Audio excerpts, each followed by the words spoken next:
Okay, so any enzyme gets affected by different temperatures and different pHs. Make sense? So what we are doing here is, as we see here in our results, when we kept it in different temperatures at ice, which is 0 degrees Celsius, okay, and then you have what? 40 degrees Celsius, you have 50 degrees Celsius, and then you have 80 degrees Celsius. So 0 degree and is very low temperature and 80 degree is very high temperature. So at 0 degree temperature, if you look at these three types of data, you see it is very low activity as compared to 40 degree. Okay, if I look at this, you see it is 0.03, this is 0.00, and this is 0, right? At 40 degree you have relatively more activity. Okay, and then at 50 degree you have some activity, but it is in this case it is lower than the 40 degree, whereas at 80 degree you guys got zero activity. So what happens is, at higher temperatures, what happens? The enzyme denatures. Remember the word denatures? Denatures is when the enzyme loses its shape, okay? Denatured. Remember, it loses its shape. So if you remember, if the enzyme loses its shape, that means it cannot function properly.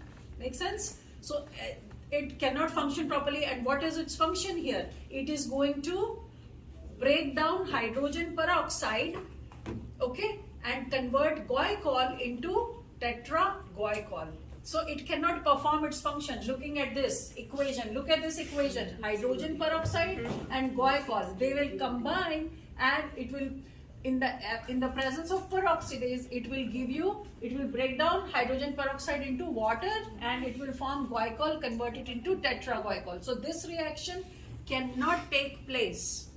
This reaction cannot take place in the presence of high temperature. So this is what we are going to do. This is what you understand. Where is your degree, where is your reading higher? At 40 degree, 50 degree, or at 80 degree? 80 degree, you all got zero activity. Make sense? That means enzyme gets denatured. When it's denatured, it will be non-functional. Make sense? It is non-functional. Make sense? And so the highest activity is where? I see 0.012 at 40 degree, and I see 0.003 compared to 50. So highest activity tertiary, which is the 3D, structure. So if that structure is gone, the enzyme cannot function well. Make sense? So all this information you are going to write in the discussion portion. Why you got reaction rate high at certain pH, or why you got it less at certain temperature. Make sense? So these are the things you will write in your discussion portion, and you will confirm your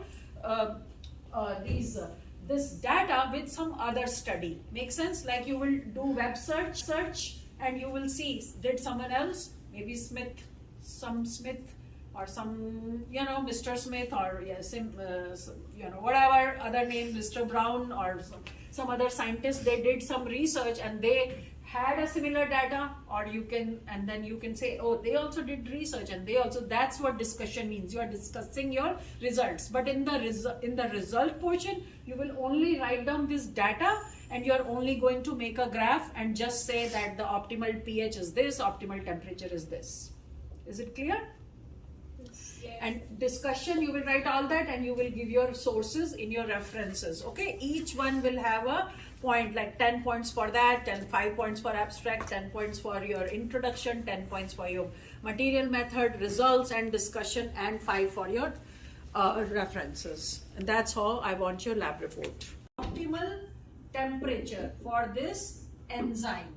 0 degree, there is no activity really happening. Why? Because in ice, the molecules do not have that much thermal energy. Make sense? If they don't have energy, then they cannot really perform the action. Make sense? But that's why only 40 or 50 degree can be their optimal temperature where its activity will be the highest. Make sense? So you will draw the curve. I will also want to see your graph. So you will have temperature here, and you will have what? Temperature or pH here, and this is where you will have your absorbance.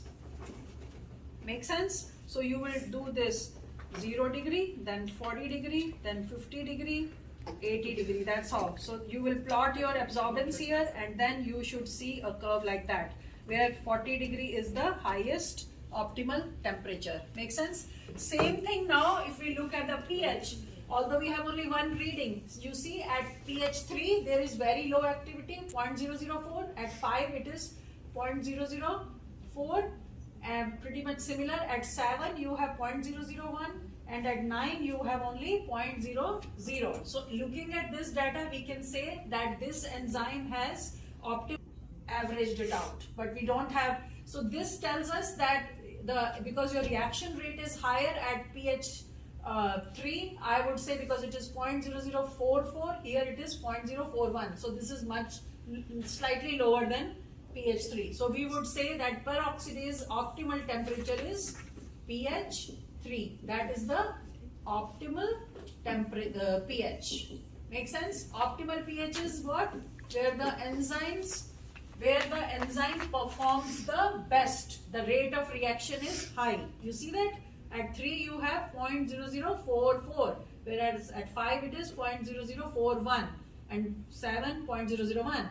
So although this is slightly faulty, because at low pH and high pH the enzyme denatures, it gets denatured. Okay, so high pH it follows, and 9 is high pH, right?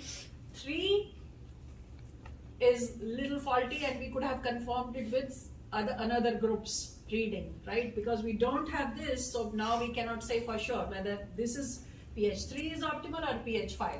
But 3 is lower, so usually at low pH the enzyme activity gets lower because of the denaturedness. Make sense? The denatured means the enzyme loses its shape. Once the enzyme loses its shape, it loses its function. Remember I told you how primary shape, then you have